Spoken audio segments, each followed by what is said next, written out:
Notre invité était président du Sénat. Il est un opposant déclaré au président haïtien Jovenel Moïse.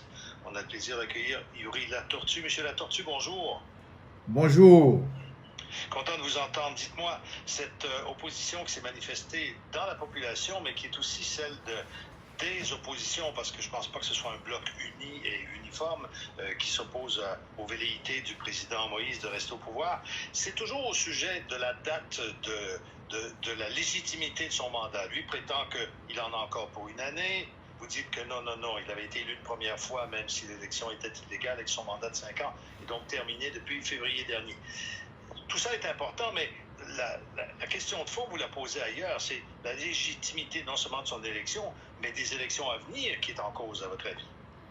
Oui, l'opposition est plurielle en Haïti et au niveau de l'opposition et de la société civile et de tous les secteurs, justement la date de fin mandat du président, c'est le 7 février 2021. Et tous les secteurs ont pris position avant cette date et la date est constitutionnelle. C'est au niveau de la Constitution qu'il est dit que le président est élu pour 5 ans, mais le président doit entrer en fonction le 7 février suivant la date de son élection. Mais au cas où le scrutin ne peut avoir lieu avant le 7 février, le président élu entre en fonction immédiatement après la validation de son scrutin et son mandat est censé avoir commencé le 7 février de l'année de l'élection. Donc, en comptant 5 ans, on serait déjà, ce serait échu maintenant. Mais de facto, d'ailleurs, M. Latortue, il faut nous expliquer un peu. En ce moment, j'allais dire, il n'y a pas d'État haïtien parce que le Parlement ne fonctionne pas, le Sénat a été dépeuplé, plusieurs ont été renvoyés chez eux. Les institutions judiciaires, on a emprisonné un juge il y a quelques jours encore. En fait, le président gouverne par décret et c'est à peu près tout ce qui fonctionne. Oui, le président, depuis bien avant le 7 février, depuis l'année dernière, au deuxième lundi du mois de janvier, le président a renvoyé le Sénat, alors qu'il y a un tiers du Sénat qui avait encore un mandat de 2 ans. Le président a renvoyé 2 tiers. Le président n'a pas organisé d'élection pour renouveler le Parlement. Le président a pris un décret après avoir envoyé le Parlement pour diminuer le pouvoir de la Cour des comptes, qui est la plus haute instance administrative du pays. Le président a pris au moins 50 décrets et parmi ces décrets, on a les décrets concernant le service de renseignement et de théorie. Ce sont des décrets justement pour pouvoir arrêter les opposants, rentrer chez eux la nuit, les mettre en prison. Le président a mis à la retraite 3 juges de la Cour de cassation, alors qu'il est dit au niveau de la Constitution à l'article 177 que les juges sont inamovibles. Le président a programmé des élections avec un CEP. L'autre CEP a démissionné, mais il a mis sur pied un CEP, je peux dire, personnel. Et le président programme justement de refaire la Constitution cette année. Alors, M. Latortue, je vous écoute et effectivement, n'importe qui de l'extérieur dirait un État ne peut pas fonctionner comme ça.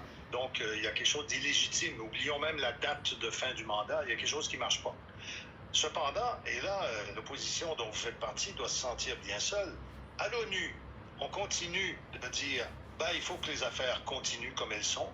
L'Organisation des États américains reconnaît toujours que M. Moïse peut exercer sa présidence jusqu'à l'an prochain.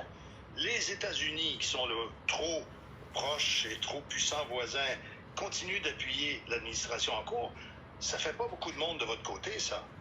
Oui, au niveau de l'opposition, on comprend bien ça, puisque ça fait partie de l'ancienne politique de l'administration américaine menée par le président Donald Trump, puisqu'il y avait un accord tacite entre le président Jovenel Moïse et le président Donald Trump, où le président américain appuyait le président malgré les manifestations populaires contre les cas de corruption, les cas de malversation. Et le président Jovenel Moïse, en retour, devait voter tous les actes de l'administration américaine au niveau de l'OEA, au niveau de la Caraïbe, du CARICOM et autres. Donc, nous sommes justement au début de la nouvelle administration et je crois qu'il y a encore une continuité de la politique américaine. Mais cependant, il y a des choses qui ont bougé au niveau du Congrès. Il y a des sénateurs, il y a des députés qui ont pris position et qui ont réclamé la fin de mandat du président Jovenel Moïse le 7 février 2021. Actuellement, l'administration américaine, à travers l'ambassade américaine à Port-au-Prince, est en train de protester contre la révocation arbitraire des juges, contre la mise sous tutelle du pouvoir judiciaire. Donc, il y a des signes vraiment qui annoncent un nouvel élan de l'administration. Et nous pensons qu'en Haïti, la mobilisation va continuer pour dénoncer l'inacceptable, pour dénoncer cette dictature.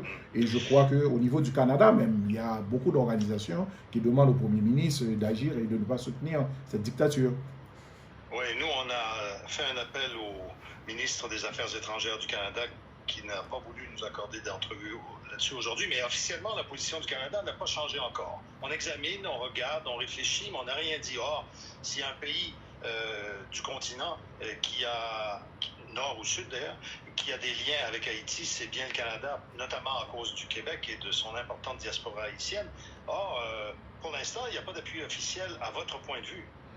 Ah oui, pour l'instant, il n'y a pas d'appui officiel. Et écoutez, le Canada a toujours aidé Haïti, et une aide vraiment sociale, je peux dire humaniste, éthique, puisque dans mon département, nous bénéficions d'un grand hôpital financé par le Canada.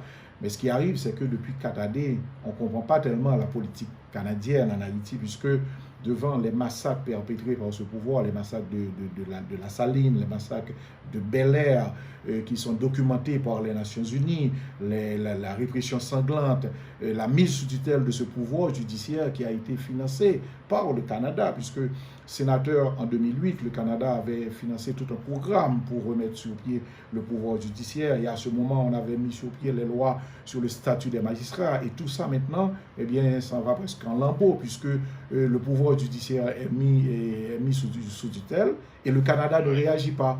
Donc, vraiment, on se demande et on est avec les organisations qui réclament du Premier ministre Trudeau de condamner cette dictature.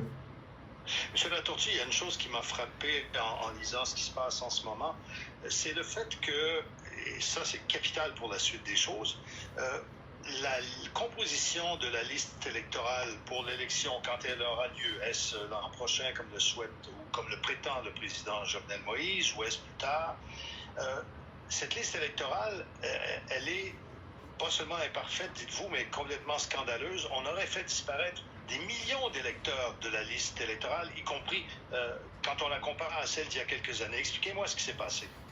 C'est ça. Ce qui est arrivé, c'est qu'on avait des données électorales, puisqu'on a eu des élections en 2015, mais le président Jovenel Moïse est venu avec un autre système, a fait un autre contrat pour refaire les données électorales, et il semble qu'on a éliminé toutes les anciennes données, et on a eu un contrat avec une autre compagnie allemande pour refaire les données.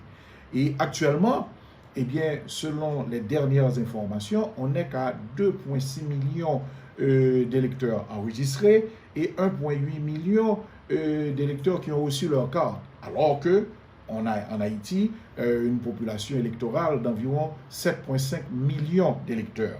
En 2006, on avait 4 millions d'électeurs enregistrés.